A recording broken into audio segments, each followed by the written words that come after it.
లడ్డు తయారీలో నెయ్యి చాలా కీలకం. తిరుపతి లడ్డూలోనూ అంతే. ఆ నెయ్యితోనే రుచి సువాసన వస్తుంది. మరి 50 ఏళ్ల నుంచి లడ్డు ప్రసాదాల్లో వాడే నెయ్యిని ఎందుకు పక్కకు పెట్టారు? రిపోర్ట్లో బయటపడ్డ వాస్తవాలేంటి? నెయ్యి విషయంలో గత ప్రభుత్వం తప్పిదాలు ఉన్నాయనే దాంట్లో నిజమెంత? ఒకవేళ అపచారం జరుగుంటే ప్రభుత్వం తీసుకోబోయే నిర్ణయాలేంటి?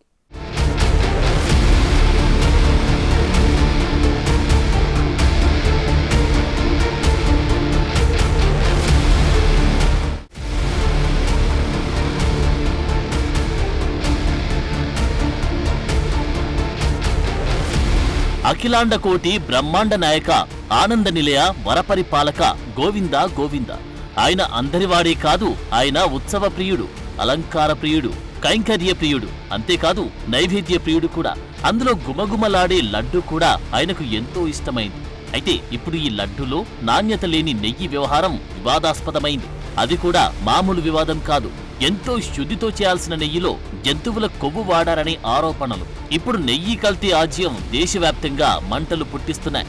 ఇంతటి పాపాన్ని మూటగట్టుకున్నది ఎవరు, ఎలా జరిగింది అనే ప్రశ్నలు భక్తుల మనస్సులో తిరుగుతున్నాయి.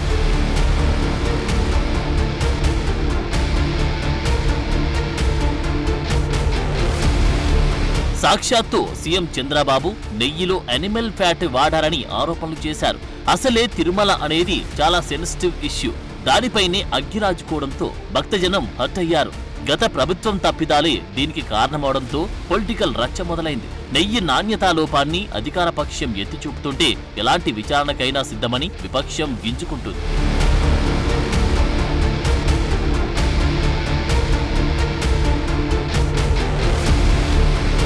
సరే, పొలిటికల్ వివాదం ఎలా ఉన్నా కొద్ది కాలంగా లడ్డూలో నాణ్యత తగ్గింది అనేది భక్తుల నుంచి వినిపిస్తున్న వర్షన్. గతంలో లాగా రుచి ఉండడం లేదని ఎన్నోసార్లు మొత్తుకున్నారు స్వామివారి భక్తులు. దానికి కారణం లడ్డూలో వాడే నెయ్యి మారింది అనేది వాస్తవ కథ. నిజానికి నందిని నెయ్యిని తిరుపతి లడ్డూ తయారీలో 2023 వరకు ఉపయోగించారు. 50 ఏళ్లుగా ఇదే నెయ్యిని వాడుతున్నారు. నందిని నెయ్యిని ఆవు పాలతో సాంప్రదాయ పద్ధతిలో తయారు చేస్తారు. ఈ నెయ్యికి ఆగ్ మార్క్ సర్టిఫికెట్ కూడా ఉంది. దీని ధర కూడా ఎక్కువే. కర్ణాటకలో నందిని నెయ్యి 200 మిల్లీలీటర్లకు 155 రూపాయలు. 2023లో కర్ణాటక ప్రభుత్వం నందిని పాల ధరలను పెంచాలని నిర్ణయం తీసుకుంది. దీంతో నెయ్యి ధరలు కూడా పెరిగాయి. ఆ తర్వాత జరిగిన టెండర్ ప్రక్రియలో కర్ణాటక మిల్క్ ఫెడరేషన్ పాల్గొనలేదు. 2021 మార్చిలో జరిగిన టెండర్ ప్రక్రియలో కర్ణాటక మిల్క్ ఫెడరేషన్ దాఖలు చేసిన టెండర్ L3గా నిలిచింది.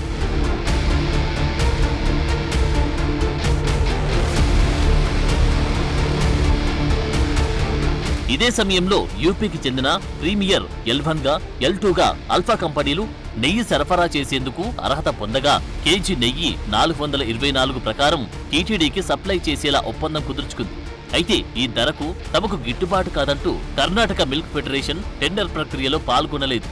టీటీడీకి నాణ్యమైన నెయ్యిని తక్కువ ధరకు సరఫరా చేయలేమని ఫెడరేషన్ తేల్చి చెప్పింది. సరిగ్గా ఇక్కడే కక్కుర్తి కోసం తక్కువ ధరకు నాసిరకం నెయ్యి కొనుగోలు చేస్తున్నట్టు టీటీడీపై ఆరోపణలు వెల్లువెత్తాయి.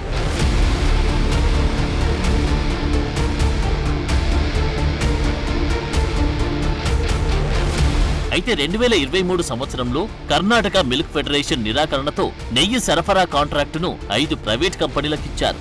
ఈ 5 కంపెనీల్లో ఒకటైన తమిళనాడుకు చెందిన ఏఆర్ డైరీ ఆగ్రో ఫుడ్స్ అనే సంస్థ లీటరు నెయ్యి 320కి అందించేందుకు టెండర్ ఇచ్చింది. ఆ తర్వాత అతని టెండర్ ఆమోదించింది. మార్చి 12న టెండర్ సమర్పించింది. దీంతో పాటు మే 8న టెండర్ జారీ చేయగా మే 15న సరఫరా ఆర్డర్ ఇచ్చారు. 20 రోజుల తర్వాత నెయ్యి సరఫరా ప్రారంభమైంది.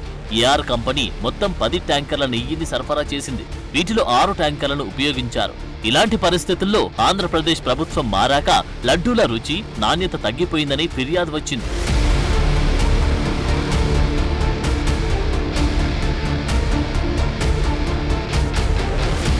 అయితే అధికారంలోకి రావడానికి ముందే కూటమి ప్రభుత్వం తిరుమల కొండపై అవకతవకలు జరుగుతున్నాయని గుర్తించింది. ఇంకా ముందు అధికారంలోకి రాగానే కొరడా జులిపించింది. తిరుమల తిరుపతి దేవస్థానం నిపుణుల కమిటీని ఏర్పాటు చేసింది. ఈ సమయంలో మొత్తం 5 సరఫరాదారుల నెయ్యిని పరీక్షించాలని కమిటీని కోరింది. AR Dairy Agro Food samples లో అంతర్గత అవకతవకలను గుర్తించి మిగిలిన 4 ట్యాంకర్లను వేరు చేసి వీటిలో 2 ట్యాంకర్ల నమూనాలను జూలై 6న గుజరాత్లోని నేషనల్ డైరీకి పంపగా మిగిలిన 2 ట్యాంకర్ల నమూనాలను పంపారు.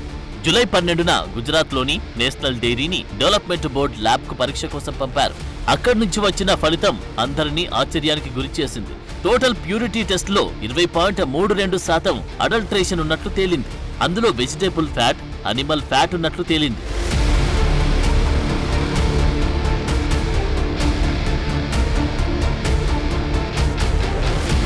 మరోవైపు లడ్డూ తయారీకి కల్తీ నెయ్యి వినియోగించడం భక్తుల్ని కాదు అర్చకులను సైతం కలచివేసింది.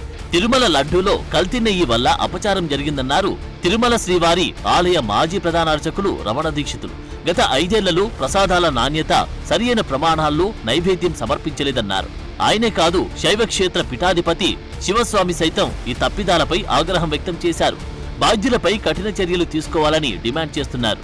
ఇక భక్తుల్లోనూ ఇదే అభిప్రాయం. సీఎం స్థాయి వ్యక్తి ఆరోపణలు చేశారంటే ఖచ్చితంగా వాస్తవం ఉంటుందని భక్త కోటి అభిప్రాయపడుతోంది.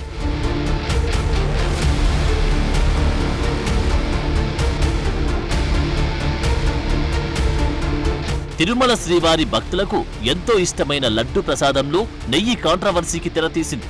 వెంకన్న భక్తులకు అత్యంత ప్రీతిపాత్రమైన లడ్డు ప్రసాదం నాణ్యతపై ఈ మధ్యకాలంలో భక్తుల నుంచి వస్తున్న విమర్శలపై దృష్టి పెట్టిన తిరుమల తిరుపతి దేవస్థానం నాణ్యతను పెంచేందుకు శ్రీకారం చుట్టింది.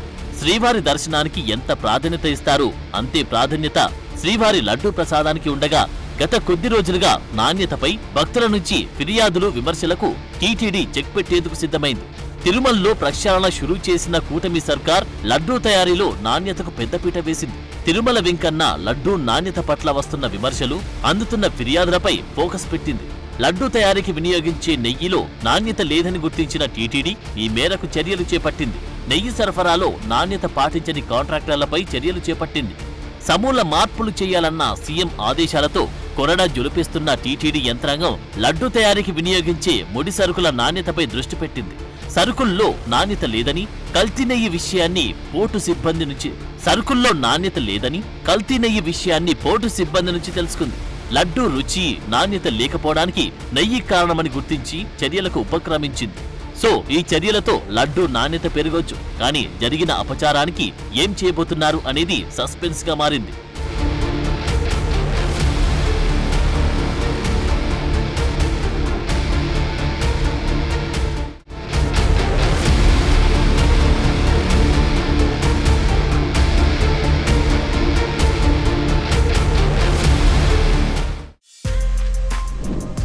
For more videos like this, subscribe Big TV channel.